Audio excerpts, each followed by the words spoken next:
What's going on, everybody? Dr. Vasquez here, coming to you live at some point in January of 2025. Today's actually the 19th.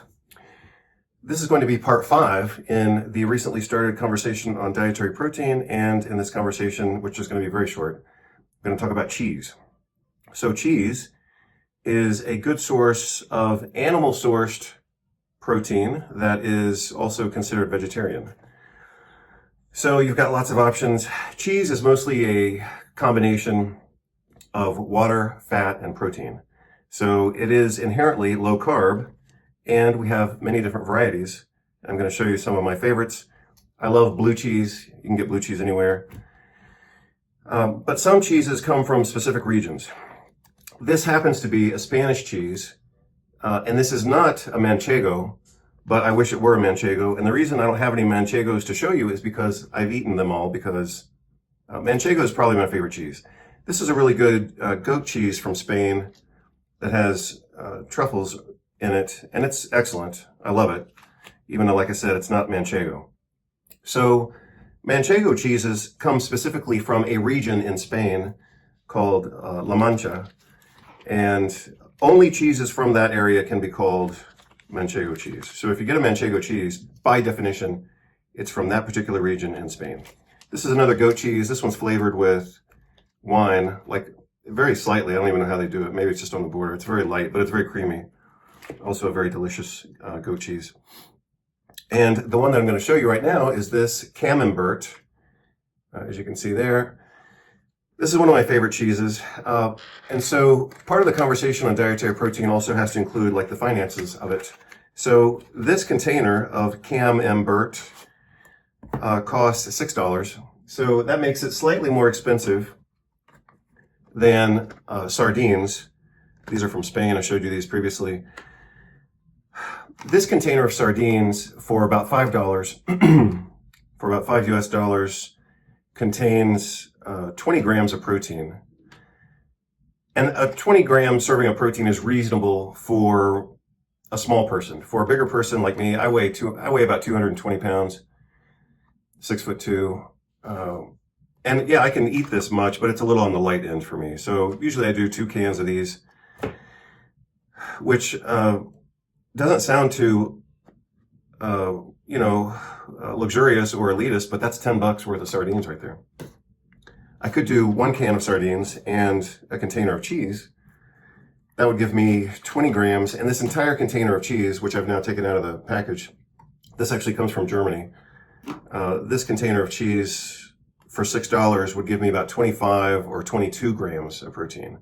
So cheese, at least in this example, is more expensive, well, slightly more expensive for the container, but probably about the same in terms of cost effectiveness. This is about 22 grams of protein, and this is 20 grams of protein for $5 or $6, so it's about the same. I have tried CAMEMBERT cheese from other countries. I tried one from Denmark recently, and I hated it. So I'm only showing you this one because it happens to be a CAMEMBERT that I can actually eat. It's kind of a pain in the, it's kind of a hassle to get it out of the container. So I have to play with that for a minute. Not too bad.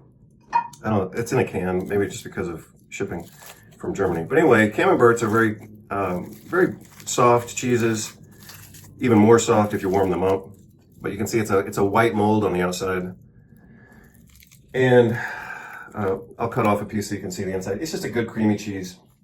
But again, what makes it a soft cheese is the fat content and the water content. A hard cheese is going to have less water and maybe less fat. So hard cheeses, as you would expect, like a Manchego, for example, those can be quite hard and less water, less fat, more protein. So you get a little bit more nutrient density from a hard cheese compared to a soft cheese like this one. This is a fermented cheese that actually has, let me say it this way. CAMEMBERT cheese is the second highest cheese in terms of content of vitamin K2.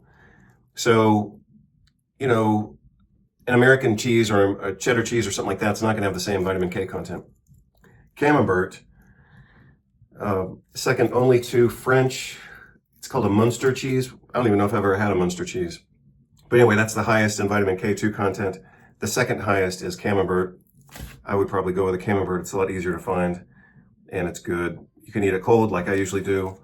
I usually just eat it right out of the package. But you can also warm it and put it on bread and put it with a little bit of honey or, some type of jelly, fruit jelly, and that would be damn good.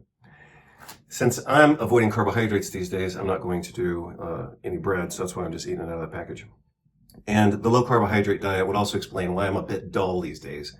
I've been a bit dull for the past couple of days, and it's because my diet is a little bit flatlined right now because I'm trying to do OMAD, or 1 meal a day, which is something else I'll talk about coming up pretty soon. In fact, I think just yesterday I hit the ketogenic transition yesterday because I was brutally thirsty and also thinking about food. So I think I'm metabolically switching right now from sugars to ketones.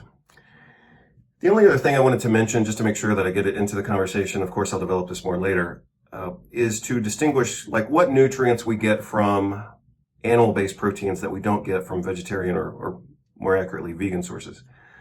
So cheese, for example, like I already said, gives you vitamin K2 if you select the correct cheese. It also can give you a particular fatty acid called conjugated linolenic acid, which has some anti-obesity and cardioprotective benefits. Otherwise, generally speaking, from animal source proteins